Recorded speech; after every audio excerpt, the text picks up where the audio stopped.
Jama'a assalamu alaikum da yau, da fatan kwana cikin ƙoshin lafiya. A cikin wannan bidiyon namu na yau insha Allah in Allah ya yarda zamu gwada muku yadda ake yin KYC na BerryChat Network. Ku danna subscribing sannan ku danna alamar ƙararrawa domin in mun ɗora sabon bidiyo ya sauka kan screen ɗin wayanku. Sannan ku yi sharing domin 'yan uwa su amfana.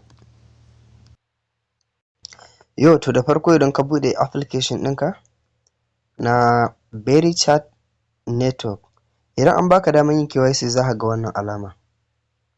Ga wannan alaman ya bayyana. Idan ba baka damar yin KYC ba kuma ba haka wannan ba. To me za ka yi idan an baka damar yin KYC? Wannan alaman ita za ka taɓa. Kana taɓa wannan alaman zai kawo ka daidai nan. Idan ya kawo ka daidai nan me za ka yi?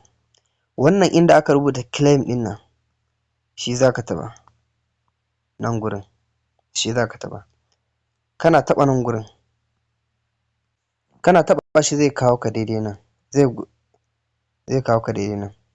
Yana kawo ka daidai nan me ya kamata ka yi a nan? Daga nan sai ka taɓa nan. Wannan max ɗin. Wannan max ɗin MAX ɗin nan shi za ka taɓa. Yau to kana taɓa shi za ga wa'annan rubutun sun hau. Za ga wa'annan nambobin sun hau. Wa'annan nambobin suna hawa sai ka taɓa wannan, sai ka taɓa nan. Za ka taɓa sai ka taɓa nan. Kana taɓa nan. Kana taɓa shi zai kawo ka daidai nan. Idan ya kawo ka daidai nan sai me ya kamata ka yi a daidai nan gurin? Ka ga nan a nan za ka ga BerryChat ID ɗinka za ka ga ya bayyana a nan, ba sai ka sa shi ba. Ko ba ka gan shi ba kana taɓa gurin za ka ga ya bayyana. To bayan ya bayyana me ya kamata ka yi? Sai a nan ƙasa inda aka rubuta name ɗin nan. Inda aka rubuta name ɗin nan, to a nan sai ka rubuta sunanka da ke jikin national ID card ɗinka. Sunanka da sunan mahaifinka kenan na jikin national ID card ɗinka. Bayan haka me ya kamata ka yi? A ƙasa nan inda aka rubuta national, inda aka rubuta nation ɗin nan, nation wato nationality kenan. Gashi nan your nationality sai ka rubuta sunan ƙasarka. In Najeriya ne Najeriya, in Niger Niger, in Ghana Ghana, in Kamaru Kamaru. Bayan ka rubuta sunan ƙasarka, nan inda aka rubuta phone number sai ka zo sai ka rubuta number wayarka a nan. Bayan haka sai nan inda aka rubuta email to recover to receive kai. Email to receive private key. Ka gane? To a nan sai ka zo sai ka rubuta email ɗinka. Bayan ka rubuta email ɗinka a nan sai ka ja sama.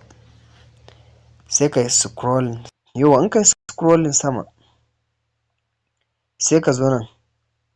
Nan inda aka rubuta passport, resident registration number waye mutu ya dawo.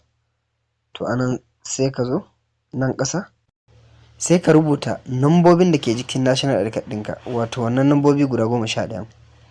Idan ka rubuta wannan nambobi guda 11 sai me kuma ya kamata ka yi? Sai ka zo nan. Dama already kafin ka fara za ka samu wani ya ɗauke ka hoto. Ka riƙe national ID card ɗinka sai ka nuno shi kamar yadda aka nuna a nan. Kamar yadda aka nuna a nan. Sai ka nuno gabansa. A ɗauke ka hoton ya zamana hoton ya fita yadda in aka yi zooming za a iya gane rubutun da ke jikin national ID card ɗinka da hotonka da ke jiki.